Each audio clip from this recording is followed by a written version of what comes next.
Hello everyone. My name is Priyanka. Welcome to today's decoding session of the Hindu, 10th of July 2023. From today's newspaper, we will be discussing the news about FL 2027 potato.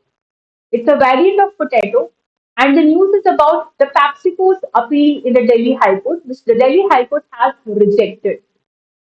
Second news is regarding the Forest Conservation Amendment Act of 2023 को लेके एक bill है उसको हम समझेंगे.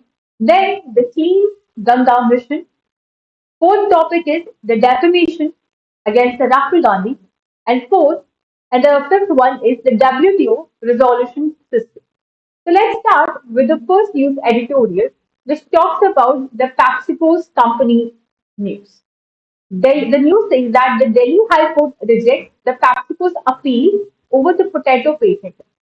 तो यहाँ पे भाई तीन टर्म्स आ रही है. One is about the PepsiCo, another is the potato, and third is the patent.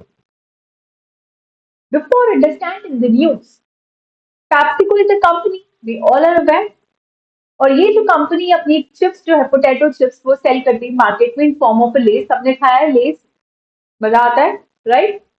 Second है यहाँ पे पोटैटो का वेरिएंट के बारे में बात हो रही है, that is the FC5 variant और FL 2027. Basically, FC5 is another name for FL 2027. And then यहाँ पे बात हुई है about the patent. So what is patent? In India, we are having the Indian Patent Act of 1970.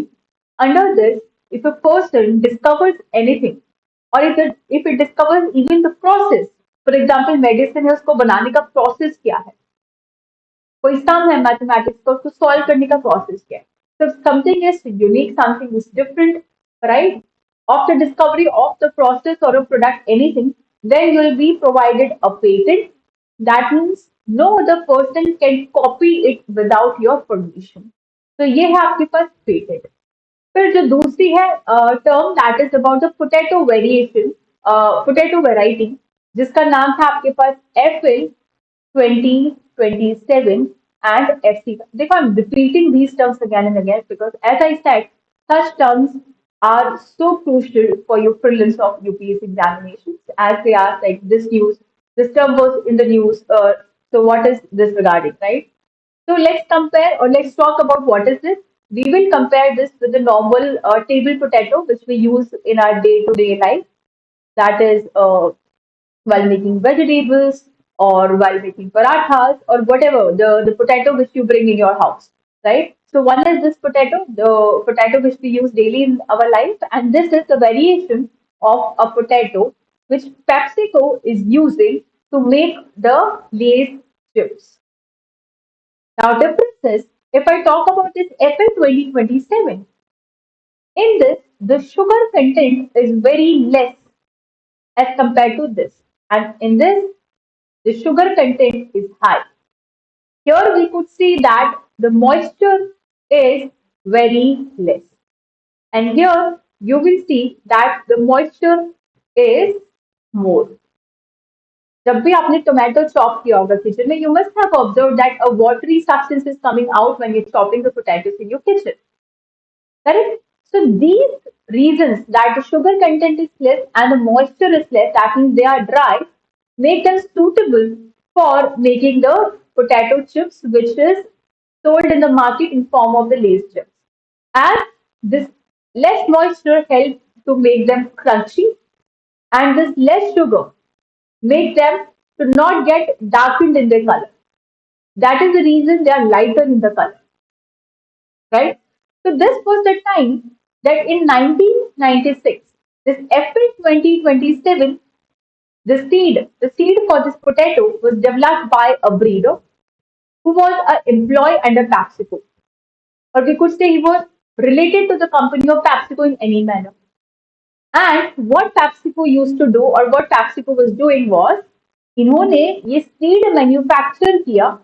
They used to sell these seeds to the farmers, and on the contract basis. That means on the pre decided prices कि आप हमारे लिए potato cultivate करो with respect to this seed, और हमको ये potato आप वापस बेच दो on the terms of pre decided price, कि नो मैटर व्हाट इस पोटैटो की कल्टीवेशन के साथ क्या होता है, we will buy this from you. उसको बोलते हैं कॉन्ट्रैक्ट फार्मिंग।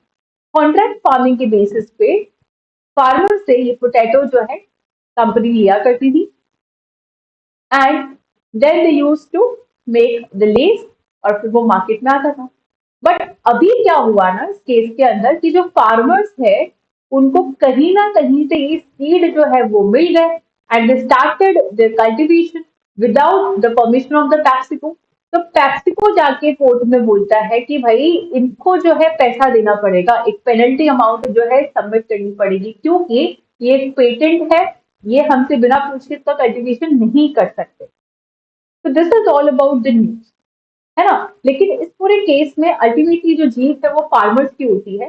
जो कोर्ट है वो आपका जो पैप्सिको कंपनी उसकी साइड नहीं लेता है। रीजन क्या है, why it is not done, वो हम देखते हैं। क्योंकि यहाँ पे हुआ क्या ना, कि जो गवर्नमेंट है उन्होंने पेटेंट को ही हटा दिया, कंपनी के पास जो पेटेंट था वो पेटेंट ही उनसे ले लिया।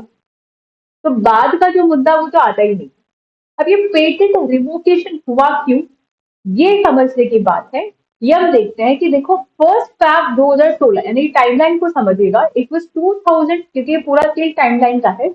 इन 2016 PPVFRA, that is the plant protection variety of forest farmers right act के अंदर जो पैप्सिको है उनको भाई एक सर्टिफिकेशन मिलता है that this variety of the potato is your extra variant. Yes, it is a new variant, it is an extra variant. और ये जो आपको एक्स्ट्रा वेरिएंट के फॉर्म में यहाँ पे आपको रजिस्ट्रेशन मिला है या फिर एक सर्टिफिकेट मिला है, इसकी जो वैलिडिटी है वो होती है 6 इयर्स तक। Please focus on the time line, ठीक है, मैं अच्छे से लिख देती हूँ। That it was 2016 when they got the certificate, and under this certificate जो इनका पेटेंट वाला जो था कि जो वैलिडिटी है वो रहेगी आपके पास 6 इयर्स तक। तो आप इसको काउंट कर लीजिए, ये आ जाएगा 2022 तक। अब 2022 के बाद इसको आप फर्दर 15 साल तक एक्सटेंड करवा सकते थे। और यहाँ पे पैप्सिको बोलता है कि वी नीड कि हम हमारा जो ये पेटेंट आप उसको एक्सटेंड कर दीजिए प्लीज। बट इस एक्सटेंशन को रिवोक कर दिया गया और जो सर्टिफिकेशन उनसे छीन लिया। इसका कारण क्या है, 2022 यानी कि after 6 years when there was a time to extend the patent validity, the PPVRF जो है उन्होंने इसका रिवोक कर दिया, कैंसिल कर दिया, ठीक है। तो अब पैप्सिको क्या बोलता है, पैप्सिको गया कोर्ट के अंदर, दिल्ली हाई कोर्ट के अंदर, और उसको चैलेंज किया कि भाई ये मेरा जो पेटेंट है वो रिवोक हो गया है, ठीक है जी। लेकिन जो दिल्ली हाई कोर्ट है उन्होंने क्या किया, सपोर्ट पैप्सिको की सपोर्ट में ना आके जो पीपीवीएफआरए है, that is the plant protection, जो फार्मर्स प्रोटेक्शन का जो राइट है एक्ट वाला जो एक्ट है उसके फेवर में जो है आपका डिसीजन सुनाया गया। अब इसका रीजन ध्यान से सुनिएगा, वो क्या है। रीजन ये होता है कि जब आपको रजिस्ट्रेशन मिलता है या आपका सर्टिफिकेट मिलता है, वहां पे आपको नोवेल्टी प्रूव करनी पड़ती है, और PepsiCo got failed to prove this novelty, और मिस इन्फॉर्मेशन के बेसिस पे उन्होंने ये सर्टिफिकेट लिया था। ऑन दिस बेसिस उनका जो ये पूरा रद्द कर दिया गया सर्टिफिकेट। कैसे, देखो 2012 में उनको मिला सर्टिफिकेट, और पैप्सिको बोलता है कि 2019 में हमने इसका किया कमर्शलाइजेशन स्टार्ट इंडिया के अंदर। मतलब एज ए कमर्शलाइजेशन इसको यूज करना हमने इंडिया ने 2019 में स्टार्ट किया, ठीक है जी। सॉरी 2009 होना चाहिए, this is something which is wrong, and China में ये हो गया 2002 के। लेकिन नोवेल्टी का जो क्राइटेरिया है ना वो क्या बोलता है कि अगर कोई भी प्रोडक्ट है, जब आपका सर्टिफिकेशन का डेट होता है या रजिस्ट्रेशन का डेट होता है, उसका कमर्शलाइजेशन सिर्फ 1 साल पहले तक का होना चाहिए, उससे पहले आप इसका कमर्शलाइजेशन नहीं कर सकते। तो यहाँ पे आप देखो उनको सर्टिफिकेट मिला 2012 में, मतलब वो कमर्शलाइजेशन लास्ट उनका 2011 तक हो सकता था, लेकिन वो 2009 में ही इसका कमर्शलाइजेशन कर चुके थे। और 2009 से पहले भी 2002 में चाइना में इसका कमर्शलाइजेशन जो है वो कर चुके थे। तो ये मिस इन्फॉर्मेशन की बेसिस पे तो उन्होंने लिया रजिस्ट्रेशन। तो दैट इज द रीजन कि वो नोवेल्टी टेस्ट को फेल करते हैं। और जो दिल्ली हाई कोर्ट है वो इनका सपोर्ट में नहीं होता है। पीपी जो VFRA है, plant protection variety of the farmers right act, उसके सपोर्ट में डिसीजन सुनाया जाता है। और फाइनली ये जो आपके पास पोटैटो की जो वेरिएंट है FC5 या फिर FL2027, उसको एक एक्सटेंट वेरिएंट का जो है दर्जा दे दिया जाता है। ये एक ऐसी वैरायटी होती है जिसमें आप सिर्फ एक, हाँ, कि एक डिस्टिंक्ट क्राइटेरिया है, यूनिफॉर्मिटी है, it is not still stable for the novelty. Correct. तो this is all about this case. But एक और क्वेश्चन आता है कि ये जो इंडिया ने, दिल्ली हाईकोर्ट ने जो केस सुनाया है अगेंस्ट द पैप्सिको, क्या इन्वेस्टर्स के ऊपर इसका कोई इम्पैक्ट पड़ेगा? उनको लगेगा कि हमें इंडिया में जो इन्वेस्ट नहीं करना चाहिए, ये ऐसा कुछ गलत हुआ? नहीं, प्रोबेबली नॉट, बिकॉज हाईकोर्ट ने सिर्फ पैप्सिको को इस मामले में गलत बताया कि आपने जो पेटेंट का सर्टिफिकेशन दिया है that is based on the miss information, so you should follow the rules and regulations. That's it. So ये कहीं से भी नहीं लगता कि इसका कुछ जो इम्पैक्ट है वो इन्वेस्टर्स के ऊपर पड़ेगा। नेक्स्ट आता है आपके पास the news, objections overruled forest bill goes to the house unchanged. तो व्हाट इज दिस न्यूज? देखो, सबको पता है पार्लियामेंट में मैक्सिमम जो होते हैं 3 सेशंस होते हैं, है ना? और 20 जुलाई जो आपकी आ रही है, यानी कि 10 दिन बाद में पार्लियामेंट का स्टार्ट हो जाएगा monsoon session. And with respect to the monsoon session बहुत सारी बिल जो है पार्लियामेंट में लाए जाएंगे, उस पर डिस्कशन होगा, जो बिल पास हो जाएंगे उसका एक्ट बन जाएगा। उसी तरह से एक बिल की चर्चा हो रही है that is forest conservation amendment act 2023। इस बिल में जो हमारा फॉरेस्ट कंजर्वेशन एक्ट 1980 पहले का जो एक्ट है उसको अमेंड करने के बारे में बात हो रही है, और वो अमेंडमेंट की जो प्रोविजंस है उसको अपोज किया जाता है। This is about the news. लेकिन ये सबको समझने से पहले आप ये समझिए दैट एडमिनिस्ट्रेटिव पर्पस के तौर पे जो फॉरेस्ट होते हैं वो 3 टाइप्स के होते हैं। एक है आपके पास रिजर्व फॉरेस्ट, एक होता है प्रोटेक्टेड फॉरेस्ट, और एक होता है unprotected forest. Reserve forest directly आपके पास किसके सुपरविजन में होती है? गवर्नमेंट के सुपरविजन में होती है। Wait a minute, just give me a second. Okay, so if I talk about the reservation forest, it is under direct control of supervision of the the government। और इसी reason से, because यहाँ पे जो public entry है वो allowed नहीं होती है, और उसी के साथ जो कमर्शियल पर्पस है वो अलाउड नहीं होता। लेकिन जो प्रोटेक्टेड फॉरेस्ट है, ये ठीक है, सरकार उसकी देख रेख करती है, लेकिन जो लोकल पीपल है उसको परमिशन दे दी जाती है for the grazing without any serious damage. और फिर आता है आपके पास unprotected forest, they are not classified anywhere, यहाँ पे कोई रेस्ट्रिक्शन जो है वो नहीं लगता।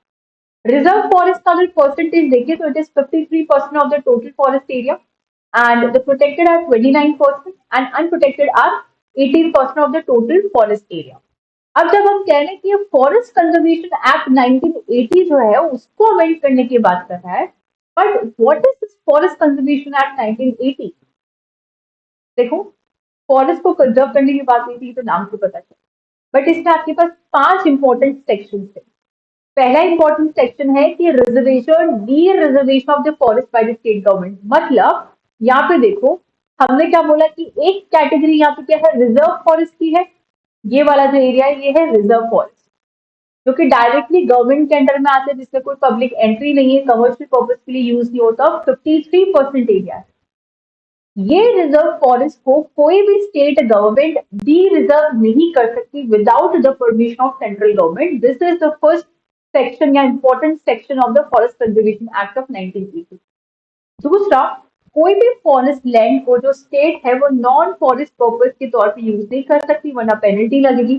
तीसरा, फॉरेस्ट लैंड को प्राइवेट एंटिटी को नहीं दे सकते। डिफॉरेस्टेशन नहीं कर सकते कि हम अफॉरेस्टेशन कर देंगे, है ना? डिफॉरेस्टेशन मतलब कटिंग ऑफ द ट्रीज, और फॉरेस्टेशन मतलब पेड़ लगाएंगे। तो ये नहीं है कि हम बाद में कभी पेड़ लगा देंगे इसलिए अभी हम डिफॉरेस्टेशन करें, so it is not allowed.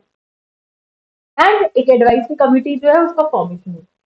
Point of contention कहाँ आ रहा है सर, मतलब अपोजिशन क्या आ रही है, क्या है इस प्रोविजन, ये जो नया अमेंडमेंट जो बिल है उसमें प्रॉब्लम कहाँ आ रही है? प्रॉब्लम ये है कि इसमें पहली बात तो जो सेंट्रल गवर्नमेंट है उसके पास बहुत ज्यादा पावर या अथॉरिटी दी जा रही है, जिसमें वो फॉरेस्ट को नॉन फॉरेस्ट पर्पज के लिए आसानी से यूज कर पाएंगे if the due compensation is there. तो अल्टीमेटली जो पर्पस था फॉरेस्ट कंजर्वेशन का वो कहीं ना कहीं कम हो रहा है, एनवायरमेंटल इम्पैक्ट असेसमेंट की तरफ से हम थोड़े से डाइवर्ट हो। And also if I talk one more point है कि यहाँ पे जो फॉरेस्ट है ना, पहले सारे फॉरेस्ट कवर होते थे, now they are asking to remove the two categories of forest. पहला कैटेगरी, कोई भी फॉरेस्ट जो 25 अक्टूबर 1980 के पहले का फॉरेस्ट है बट नॉट नोटिफाइड, लेकिन उसको नोटिफाई नहीं किया हुआ है। देखो, यहाँ पे आया था आपके पास फॉरेस्ट कंजर्वेशन एक्ट ऑफ 1918, तो इससे पहले if there is any forest but that forest is still not notified, तो अब नए बिल में उसको इंक्लूड करने की बात नहीं करी है। और दूसरा रीजन ये कह रहा है कि land the change from forest use to the non forest use, उसको भी हम इंक्लूड नहीं करेंगे कि ऐसी फॉरेस्ट लैंड जिसको हमने नॉन फॉरेस्ट पर्पज के लिए यूज किया उसको हम फॉरेस्ट में इंक्लूड ही नहीं करेंगे। तो these are the points of intention. अब फॉरेस्ट लॉज को लेकर थोड़ा सा हिस्टोरिकल बैकग्राउंड समझ लेते हैं। 1856 was the time just before the 1857 revolution, यानी कि ब्रिटिश का टाइम है ना। Lord Dalhousie was a person जिसको लगा कि हमको कुछ ना कुछ फॉरेस्ट लॉ को लेके जो रूल्स रेगुलेशंस लाने पड़ेंगे so that we can easily exploit the Indian resources, the resources from the Indian forest, and ultimately we will help, we will be helped by using those resources. For example, railway का construction हो गया, Britishers बहुत ज्यादा काम कर रहे थे India में लेकिन अपने बेनिफिट के लिए कर रहे थे। अगर रेलवे बना रहे तो उसमें टिम्बर की जरूरत थी, वुड की जरूरत थी, करेक्ट, तो उनको कहीं ना कहीं से फॉरेस्ट के जो रिसोर्सेस उसकी जरूरत थी। तो they what they did in 1865, Indian forest act जो है उसके थ्रू पूरा फॉरेस्ट जो है ब्रिटिश कंट्रोल के अंडर आ गया।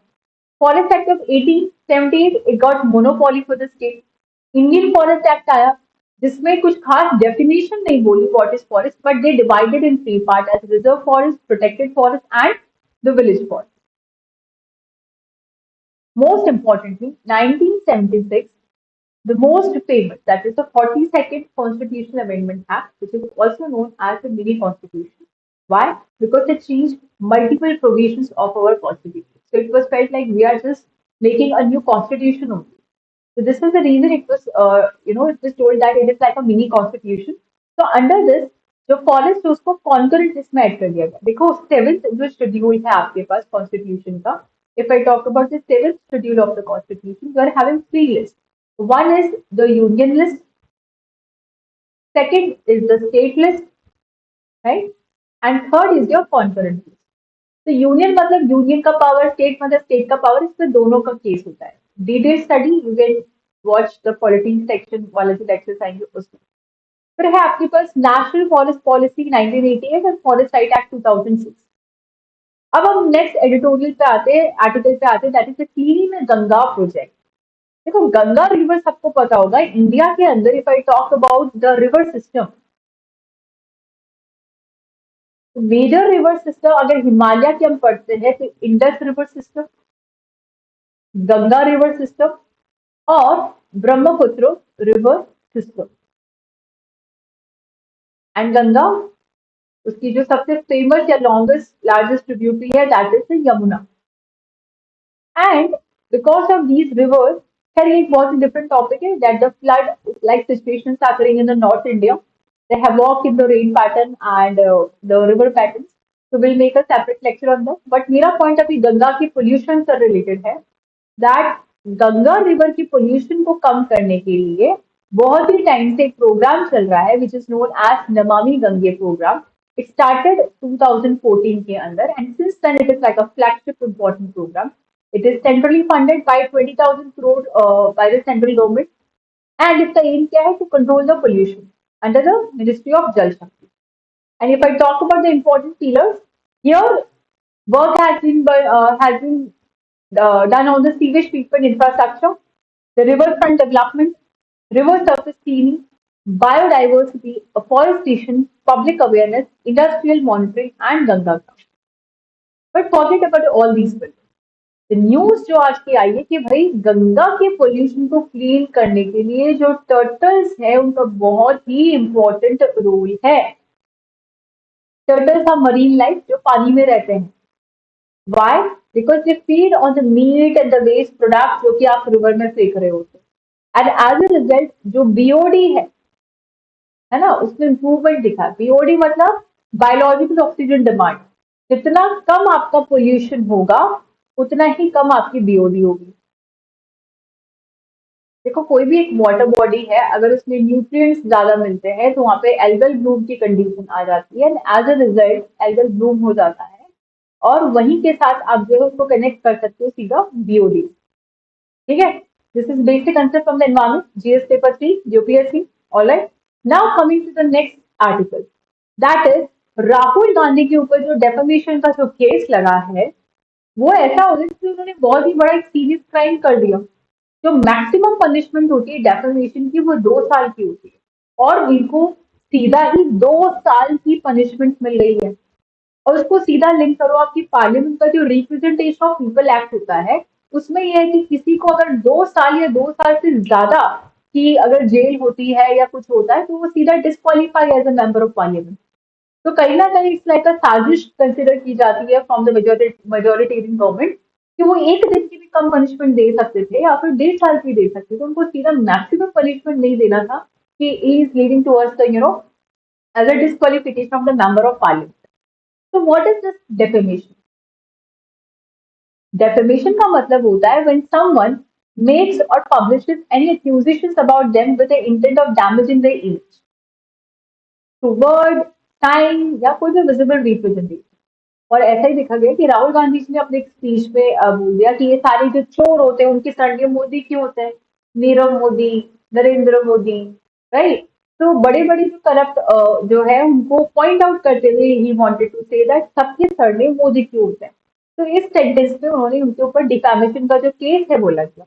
अब डिफेमेशन आपका दो हो सकता है, या तो सिविल डिफेमेशन या फिर क्रिमिनल डिफेमेशन। सिविल डिफेमेशन का मतलब होता है who is defamed can move either high court or subordinate and seek damages in form of a monetary compensation। लेकिन जो क्रिमिनल होता है उसमें सीधा जेल डाला जाता है या फिर फाइन भी लगता है। बाय डेफेमेशन और right to freedom of speech को कंपेयर करते हैं। देखो फ्रीडम ऑफ स्पीच भरा पड़ा है article newspapers. If you are regular serious UPSC aspirant, अगर आप रेगुलरली न्यूज फॉलो कर रहे हो तो आपको ये मल्टीपल टाइम्स ये न्यूज़पेपर्स में दिखेगा। Internet ban, freedom of speech. Defamation, freedom of speech. मुझे प्रोटेस्ट नहीं करने दिया, फ्रीडम ऑफ स्पीच। तो अभी तक ये सब तो क्लियर हो गया होगा that what is freedom of speech, that is it is a fundamental right under article 19, but this is under the reasonable restriction. Fundamental right is not absolute in the nature. तो defamation का जो exception है वो क्या है कि अगर कोई बहुत ही बड़ा सच है जो कि पब्लिक गुड के लिए है, पब्लिक गुड के लिए है, तो yes you can speak about it. But the criminality of defamation was challenged in the Supreme Court on the ground of unreasonable restrictions. But ethics court जो है, he supported the British era section of this. Now coming to the last important topic, that is the World Trade Organization. This last, but I think this is a very interesting and important topic. देखो इसमें बोला गया है कि जो WTO का जो resolution method है ना उस पे इशू चल रहा है। यूएसए हमेशा उसको ब्लॉक करके रख देता क्योंकि यूएसए जो है डब्ल्यूटीओ की ऑर्गेनाइजेशन का ये जो मेथड है उसको सपोर्ट नहीं करता, उसको नहीं मानता। तो डिस्प्यूट रिजोल्यूशन को ये कर रहा है आपका हेम्पर, या फिर रोक रहा है या फिर प्रॉब्लम क्रिएट कर रहा है। लेकिन ये डिस्प्यूट रेजोल्यूशन हो कैसे रहा है सर, उसको देखते हैं। पहले आप समझिए स्ट्रक्चर। डब्ल्यूटीओ में एक होता है आपके पास मिनिस्टेरियल कॉन्फ्रेंस सबके टॉप के ऊपर, ठीक है? उसके नीचे है आपके पास डिस्प्यूट सेटलमेंट बॉडी, और फिर इसके नीचे है आपके पास request for the panel by WTO member. अब ये डिस्प्यूट रिजोल्यूशन जो है काम कैसे करता है? क्या यहाँ जगह, ओके, यहाँ हम इसको समझ सकते हैं कि हाउ डज इट वर्क। देखो डब्ल्यूटीओ जो है, let me right this over here. Okay, ये जो डब्ल्यूटीओ ये क्या करता है, it set the rules for global trade, कि पूरे वर्ल्ड में पीसफुल ट्रेड हो पाए बिना किसी प्रॉब्लम के, उसके लिए रूल्स और रेगुलेशन सेट करता है। But there are certain countries which break these rules. Why? इधर खुद की कंट्री के एडवांटेज के लिए या फिर दूसरे कंट्री को परेशान करने। ठीक है, तो यहाँ पे फिर क्या होता है, एक होती है आपके पास द एरिंग, एक होती है आपके पास द ईरिंग कंट्री या फिर एरिंग कंट्री, जिसने रूल्स तोड़े होते हैं, और एक होती है जो कंप्लेंट कर रही है country, that is the complainant country.